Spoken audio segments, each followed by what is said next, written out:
So we are going to attempt this crochet lock, goddess locks wig with the frontal. So these are all the materials that I have. Let me go over because it's a lot. So I have, I think 5 of, well, okay, so that's not technically true. So I have 2 of the goddess locks that are wavy, and then the other 3 are straight in the color 2.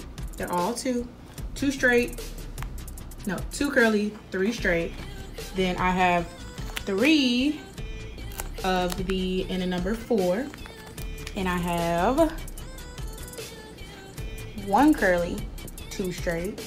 And then for some highlights, I got 1 wavy of the 27 and 1 wavy of the 30. So to give it more of a bohemian look, I got these. Well, this, it's like the bottom wave, and I'm just going to put them throughout to give like a more bohemian feel, loose hair vibes, but it's still the crochet hair, it's just not pre-looped. All of these are pre-looped, so I'll be hopefully moving quicker. This is my first time attempting this at all, so we're gonna see. I already know I'm gonna get frustrated, but I'm going to record my process in case I do want to upload this video. And then we'll be using a frontal, so I'm just taking the frontal off of an old wig. Here's the wig. I'm about to cut this frontal off because it's already done. I'm probably gonna keep the elastic band on it because I feel like it may come in handy.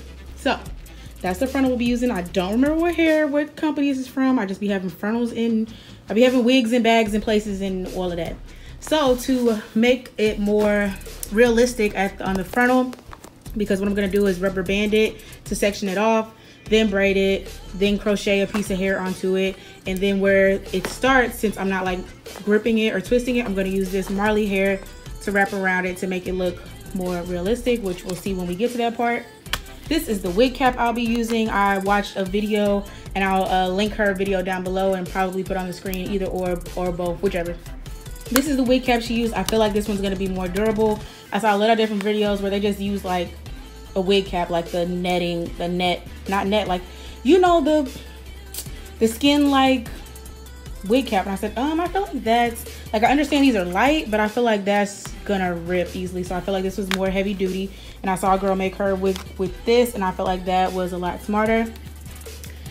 I got this to be extra. We got a whole bunch of little jewels and things. I already had those back there. We got all these. We're just gonna play with it, and we're just trying to go real boho, summertime chic, African goddess, you know. We got the foaming spray to work with the frontals, since I'll be sectioning it off, making my parts and all that. Of course, we got a brand new comb just because we needed a brand new comb. And we have the crochet hook because we'll be crocheting the hair onto the actual frontal. But for the majority of the wig, we'll actually be sewing it on. So I have a needle and thread. And then I got some rubber bands because I'll be using that on the frontal as well. So many freaking products. This is really going to be a task. But we about to see mannequin hair ready. About to cut this frontal off and get it popping. So let go. All right, so let's get into it. So I did a couple just to get a feel for what I was going for, but basically what I'm doing is I thread out a couple needles like you would normally do for like a sew-in, and then I place it in the cap wherever I'm planning to put my next pre-looped goddess lock, and I put the needle through the cap, and then I put the lock on the needle, loop it around to secure a knot, and then secure another knot. So every goddess lock that I attach to the cap, I'm double knotting so that it stays securely in place. After I double knot it, I just move my needle and thread to the next place where I want to place the next goddess lock, and then I put the lock on and proceed with the same steps. Just repeat it over and over. So every time I double knot a lock on, I move the needle. So I don't put the hair on the needle until after I go to the next spot that I want to place it. You want to kind of space these out because they will fill in the gaps for one another. So after I finished this entire unit, I did end up going back through and taking some of them out. Not because it looked too full, it was just a little bit heavy, and so to lighten it up a bit, I just went through mainly in the center of the cap and took some of the locks out. So I want to guesstimate that I ended up using, I really used all 10 bags, but to be on, you know, the more affordable side, so you don't have to get as many because you don't necessarily need 10 bags of hair. I used about 8.5 between the entire back half of the cap and as well as using the pre-looped locks on the frontal. So I would say about 8.5 packs of whatever color you want to use. And this process actually goes really quick once you get into a groove. You just want to make sure that you give them enough space so they're not just, so it doesn't get too full and you're not using all your locks in one area. And after I run out of thread, I just do the same thing. I double knot it on the cap, and then I'll just secure like I would a normal like weft track of hair. Just knot it so that everything stays in place. And what I did to take them off, I actually cut the pre-loop off. I didn't cut any of the thread because it's all on one thread until you finish that strand. So I just cut the loop off of the thread, not the thread off of the cap, if that makes sense. And you just start your process over with your next piece of thread.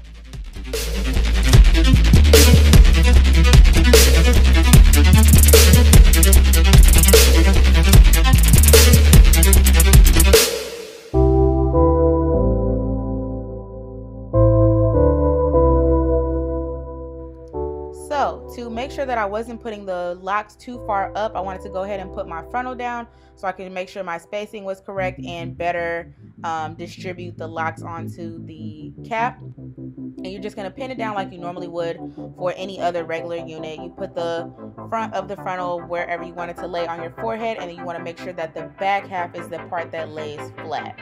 So I took some T-pins and I just made sure that it was flat all the way across the dome of the cap. And then I'm going to sew that down like normal, nothing, you know, too crazy.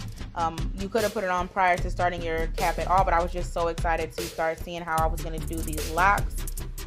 I wanted to try a couple of them first, but you do want to make sure that you put on the frontal before you get too far in with your locks, because you need to know what type of space you're working with when you get your frontal on.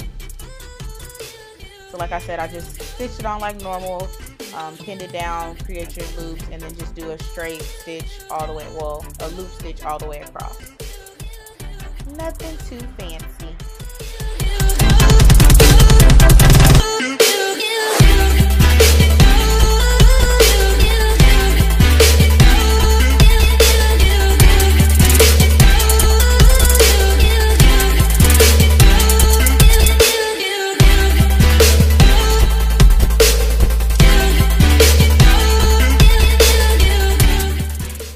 I have put on all the locks on the back half of the cap, so now we're going to get to working on the frontal. Before I start putting the locks on the frontal, I'm going to go ahead and cut off that remaining portion of the wig like you would for a normal, you know, bundle hair wig, so I can see my parts when I create them for attaching the loops onto them, so we can make sure it's like skin-like and we know exactly where our parts are going to be without this mesh cap being in the way.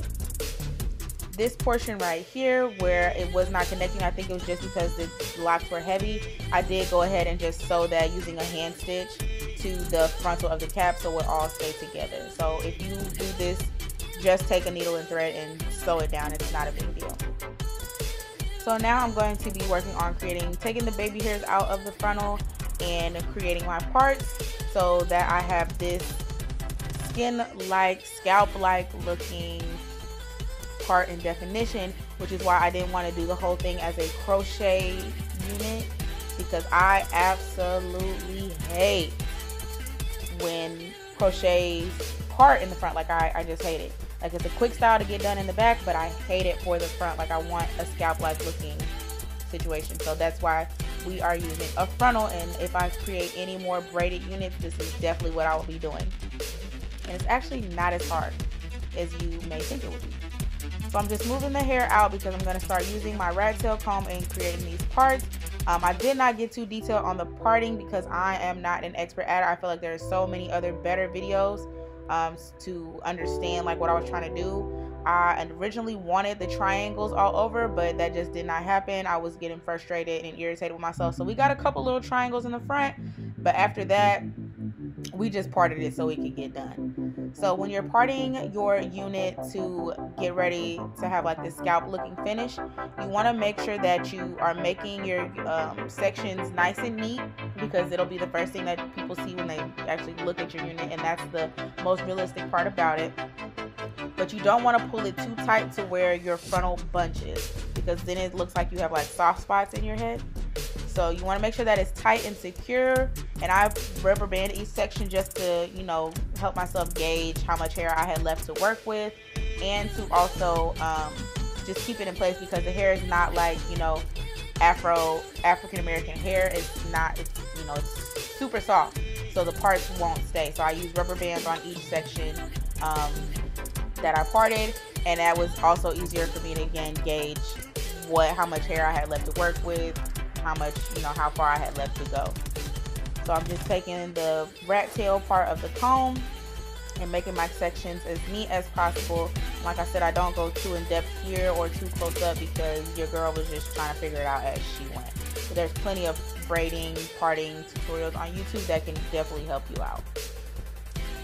So I'm just using the mousse to create my section, and I'm going to take a rubber band and section it off and leave the hair free, and then I'll go back through and braid each little part that I made.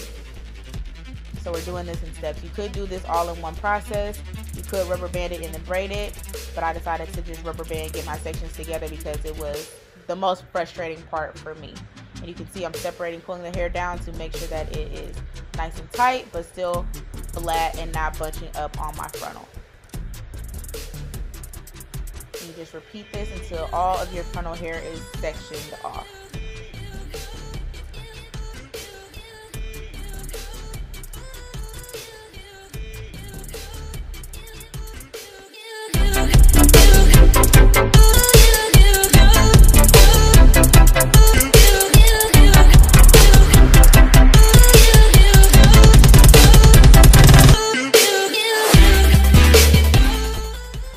So you can see how scalp-like and nice it's looking. We have our baby hairs pulled to the front. All of our frontal hair is sectioned off. So now we're going to take each of our little sections that we have and braid them down. Also another tip, when you are sectioning your hair, you want to make sure that you're not making them too big. You're not sectioning it too big so there's too much hair that you have to braid down, because that hair is going to be twisted into the pre-loop, pre-twisted dreadlock. And if it's fat, then it's gonna, if your section is too big, your hair, the pre-loop dread, has to wrap around that, so it's gonna make it look thicker than the rest of the hair in the back. And I actually like the size of these locks, so I didn't want it to be too much bigger. So these sections on the side and the sections in the front, I have more patience, so they're smaller. So that's the size that I would suggest doing them. When it gets like in the center, in the middle, you can see that the hair looks a little bit thicker, which is easier to grip to braid. But again, when you're wrapping the hair around it, those dreads are a little bit bigger, not noticeably bigger, but a little bigger than the rest of the locks, because again, that hair has to wrap around it. So it's like the hair inside the hair, if that I hope that's making sense. So you just want to make sure that you're using smaller sections when you part your hair, so that when you're wrapping it into the lock, they stay like a uniform type of size. If you want a uniform type of size, you could, you know, go even more boho and have them all different types of sizes. So that is a, you know, wig maker's preference. Woo, child. All right, the next step. So we've had all of our frontal hair sectioned and braided. So now we're using the crochet lock to attach the pre-loop lock to the braid that we just made. So you can see I put the crochet loop or crochet hook underneath the rubber band where I have the section part. I add a piece of the pre-loop dread, and I was trying to do it the real way, where you attach both pieces through the hook and pull it through, but that was just taking too much time. So I found it to be easier to just use the crochet hook to pull the pre-loop lock through, and then just use your fingers to open up the loop a little bit, so you can pull both the lock hair and your frontal hair through that loop, as you can hopefully see that I'm doing here. After you pull both pieces of hair through, then you just tighten it down so that the loop is around the rubber band of the frontal. I know it's a lot, but I promise you it's not a lot when you're actually doing it. So you see I pull it down, lock hair, frontal hair together. So you're just gonna repeat these steps through all of your parted frontal hair. You pull the pre-loop thread through, and at this point here, I was still trying to do, you know, hook it on. Just take the loop off, open up the pre-loop, and pull both pieces through. It'll move so much quicker. I didn't learn this until a few braids later, but we got there. And you want to make sure you keep your baby hairs separate because they will try to, you know, slip in there as well. But you're going to use these when you put your unit on to, you know, finesse it and make it look just, you know, more scalp-like, you know.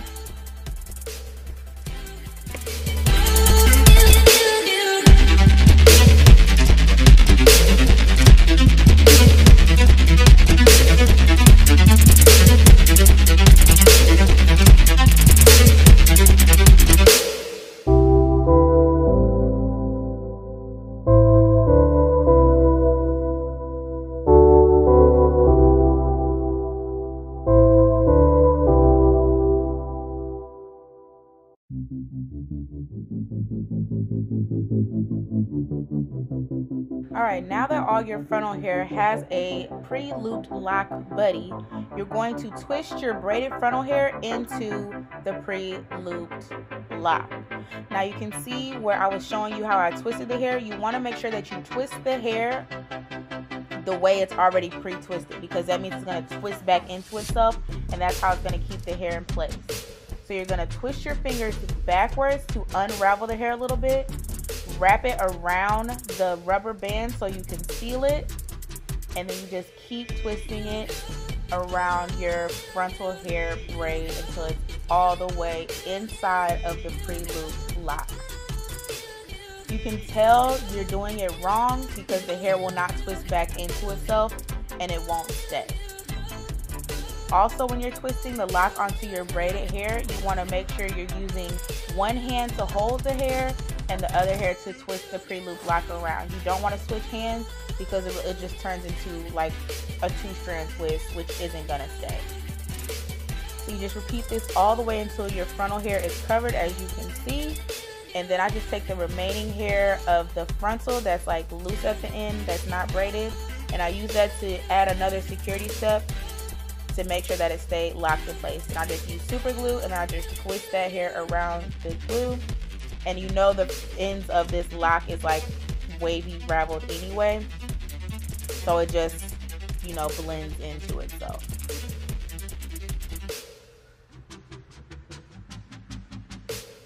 And because that braid is inside of the pre-loop lock, it's gonna be stiffer than the locks that you have in the back.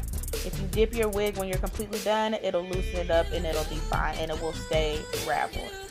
So here's a close-up of what I'm doing. I'm twisting the hair to unravel it, covering up the rubber band knot. And this is why I didn't need to use the bulk hair, because I just used the pre-loop lock to cover up the rubber band. I was gonna have to twist the bulk hair into this to try and make it look, you know, more Marley-like. But I was fine how this was looking. You still could use this option, and there's videos on YouTube of how you blend all of this hair together. But I just decided to use the pre-loop lock to mask the rubber band instead of adding an additional piece of hair onto it, which would cause more bulk. So this is our frontal completely finished after every frontal hair and pre-loop lock have been twisted together, and I love how it turned out.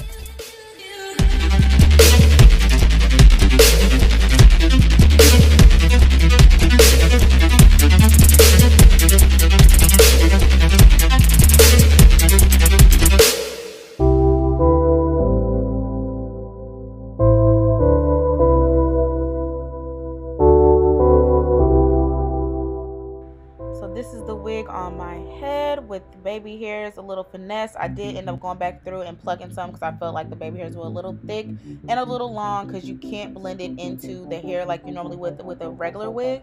So I had to cut them a little bit shorter. So now I'm just using all those jewels and things I showed you in the beginning, and just looking in the mirror, going back and forth and putting jewels and gems and strings and things wherever I feel like they will accent the hair. There's no really rhyme or reason to where I placed each piece or how I did it. I just, you know, looked in the mirror, looked back and said, oh, this would be cute here, this would be cute here, this piece would be cute here. And you just do it however you so choose. I use these braid gems. I had to use pliers because they were a little bit tough to open up just by hand, and I have nails, so it's a little tough for me to open up. But how I attach these to the hair is I kind of went inside the pre-loop lock and just put one end of it through, and then I use the pliers to close it back.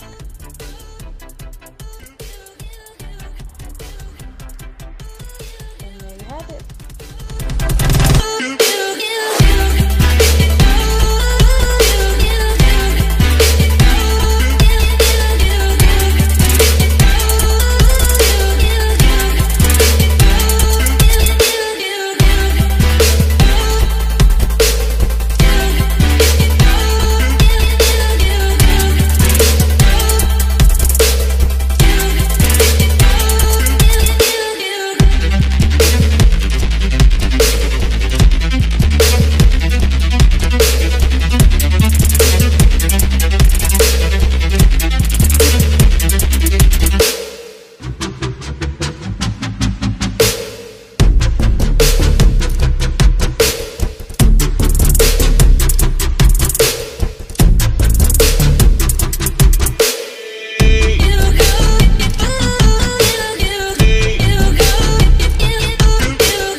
Forgot this step. This was the twisted crochet hair, and to just give the wig a more of a boho vibe, I wanted some loose strands in there. This hair is really soft and really easy to use. I just used a crochet hook and just looked wherever I felt like a piece would look good, and I actually attached it to the string, the thread that I used to create the unit. So I pull the hair through, and then I just, you know, loop it through itself. And you'll just have random strands of loose hair throughout your unit just to give it more of a boho vibe. And I just did that throughout the wig wherever I felt like it would look good. Another easy, quick process. And I didn't even use a full pack of this hair. So another optional piece, not necessary for the unit.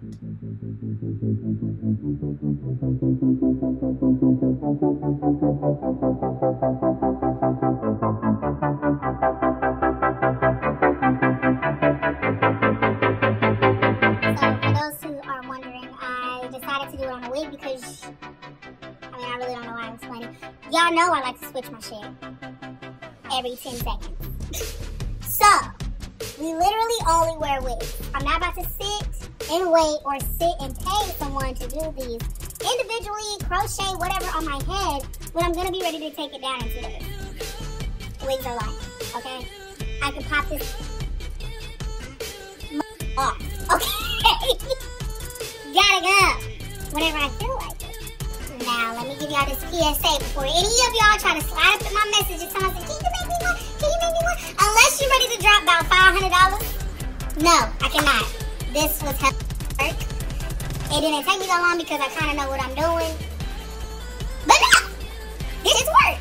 It's time and it's products. This is like, I'm going to go back through and take some out, but this is hella hair, and the hair is not cheap. Damn near $10 a pack. Nah. You drop the guap, I'll drop some time in to get it done for you. Other than that, it's a no. I had to give that little PSA because folks was, as soon as I posted it on Instagram, it was like, ooh, ooh, ooh. I was like,